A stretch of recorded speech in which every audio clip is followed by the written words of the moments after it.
Tennessee has named its participants for SEC Media Days. And one guy that Caleb got to visit with last week as we rotated people in, it was Omari Thomas.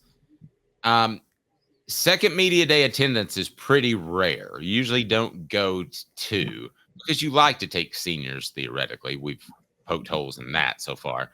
But your thoughts on Omari Thomas making his second SEC Media Days appearance? Pretty strong. We're underrating the type of leader Omari Thomas is for this team. Totally agree.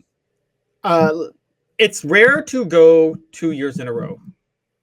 It's also rare to go as a defensive tackle when you're picking leaders. Dave, you know this. Defensive tackles are not typically leaders of teams. They are go about their business and beat up the guy in front of them, but they're not the rally the troops player on defense. It's inherently difficult to do that because what are you going to do? Look behind while you're in your stance and say the safety's 2 yards off to the left. I mean, it's hard to be a natural born leader as a defensive tackle. As a matter of fact, I'm having trouble thinking of one right now. Yeah. And Dave, you covered a lot of SEC Media Days. Is Omari Thomas the first defensive tackle to be this type of leader for Tennessee since John Henderson? Because John Henderson was that leader too for Tennessee in 2001. No, because John had to keep Albert in line. Well, that doesn't mean he wasn't a leader. I know, but that's a whole different cross to bear. So I'm going to say John was the better leader.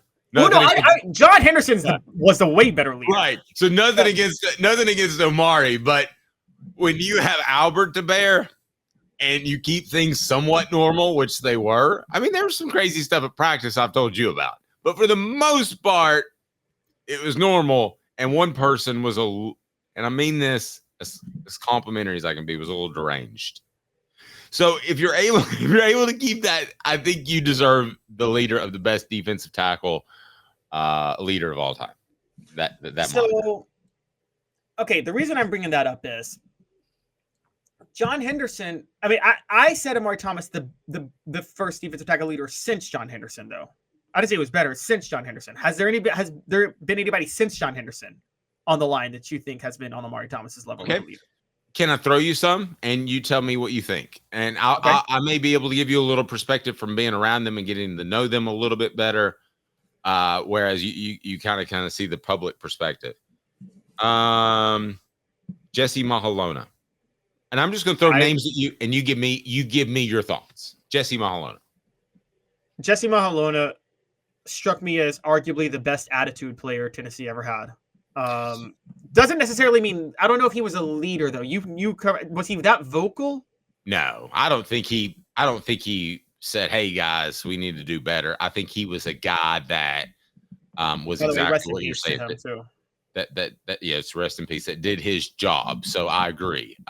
But if you're that good at doing your job and you're that passionate about it, you're a natural leader in terms of example, right? So you have to give him something for that.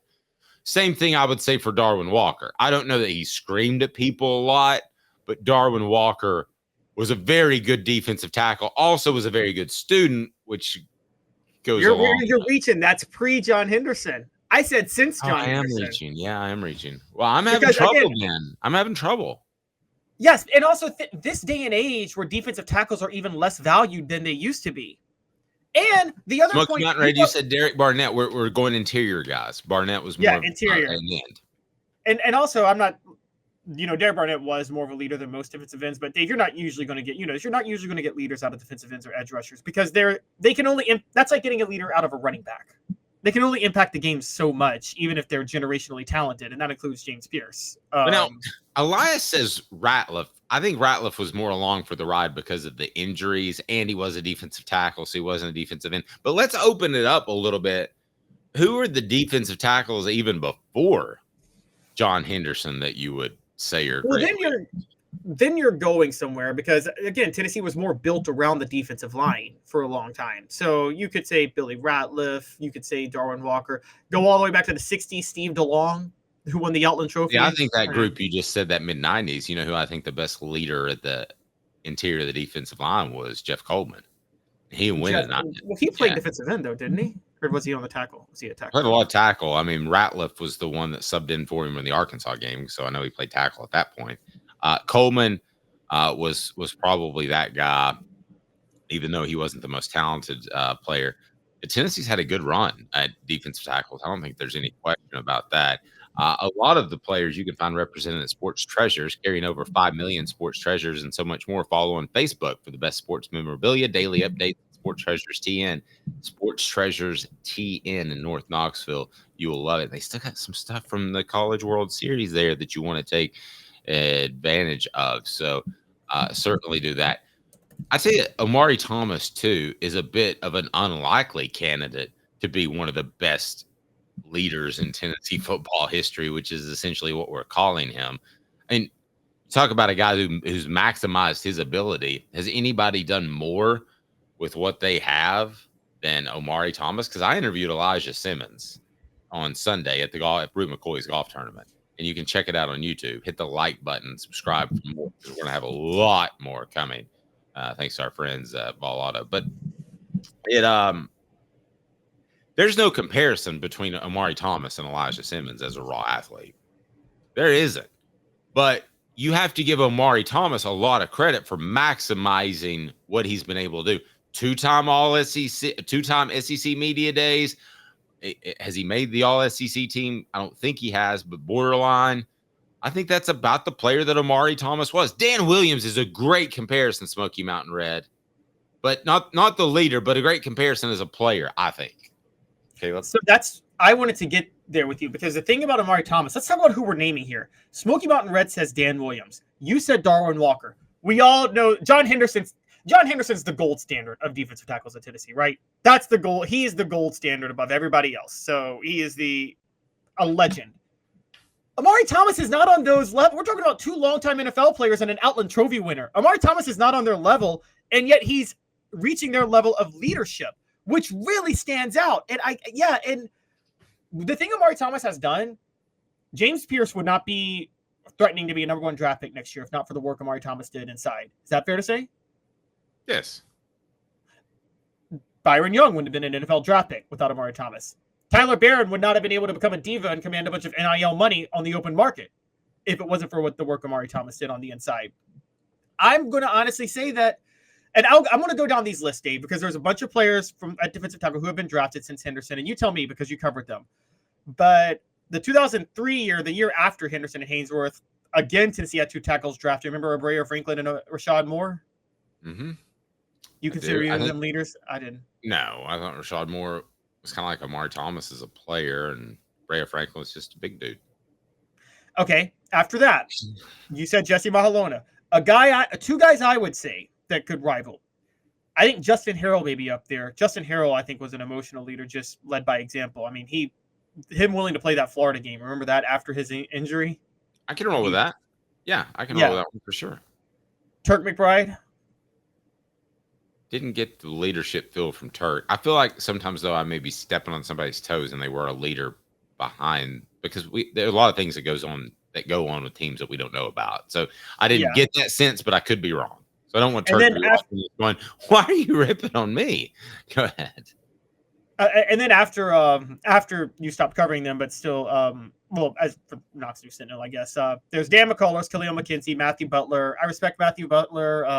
I can't really consider any of them like vocal leaders of the team, though. So I think Omari Thomas stands out as a rarity, as a guy who really was a vocal leader. And guys, the reason I'm saying post John Henderson is because of the way the game has changed. It was much more common for defensive linemen to be leaders during Reggie White's days, when college football was 3 yards in a cloud of dust.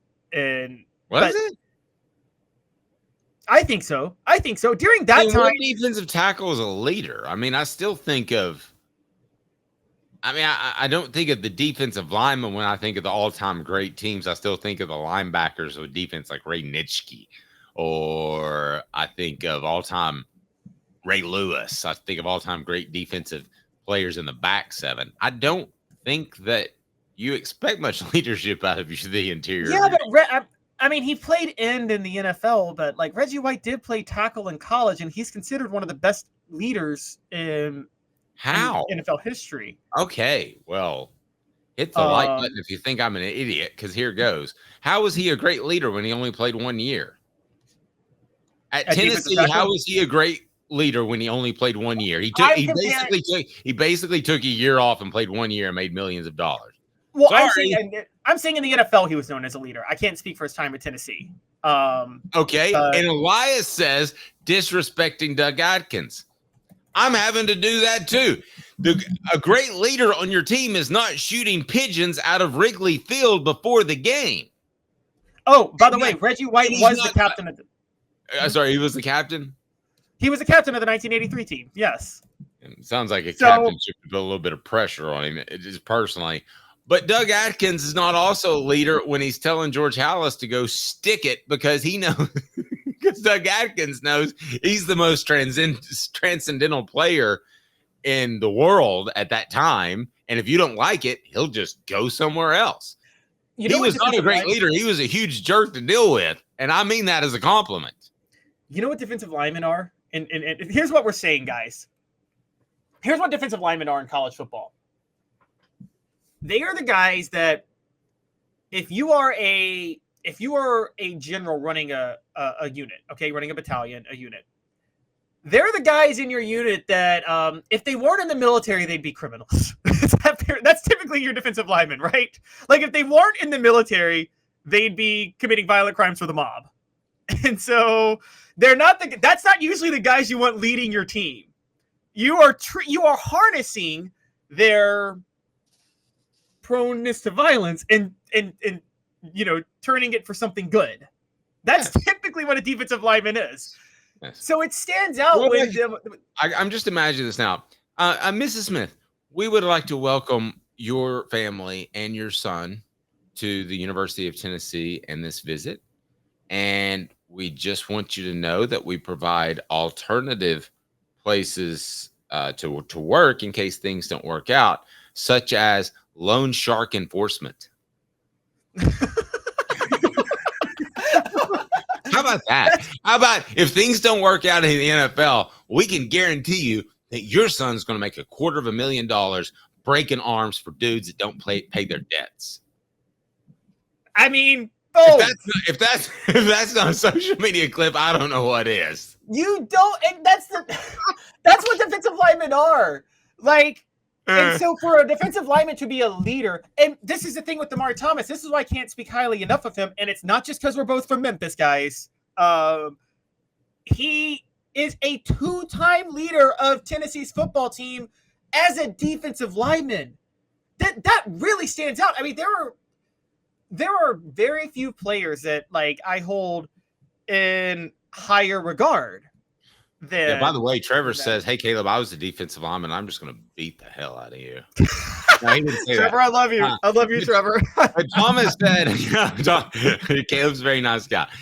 Thomas says, "Are we basing our leadership standard as someone that produced sacks or any type of defensive disruption, or someone that kept the defense functioning?"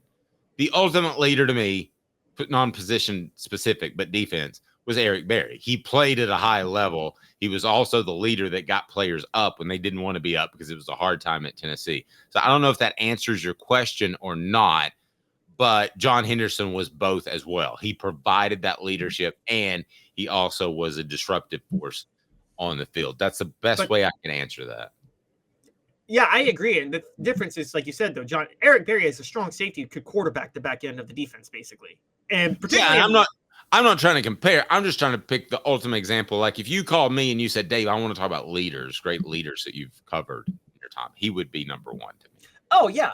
Now, there are, on the defensive line, I guess to answer the question, amazing elite defensive linemen who are elite impact players oftentimes can become captains of teams, but it's because of their greatness. So Leonard Little, from everything I heard, Dave, was a very quiet player, but he was a force to be reckoned with. So that's why he was team captain in 97.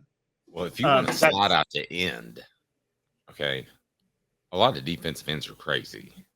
You do. Well, what I'm saying is that there's a lot of defensive linemen. Typically, if a defensive lineman is a team captain, they are superstar players. They're team captains because they lead by example with how they play, right? And yes. Omari Thomas's play is not going to propel him to a team captain. Not that he doesn't do a great job, but he's limited. So for him to be a captain, that comes with his vocal ability and his leadership that really stands out. And by the way, it's not like Josh Heupel had to take him, because I thought he could have taken Brew McCoy or another one of the seniors, take two offensive guys. He took Omari Thomas when he already had a defensive guy, when defensive linemen are not typically captains, and Omari Thomas went last year.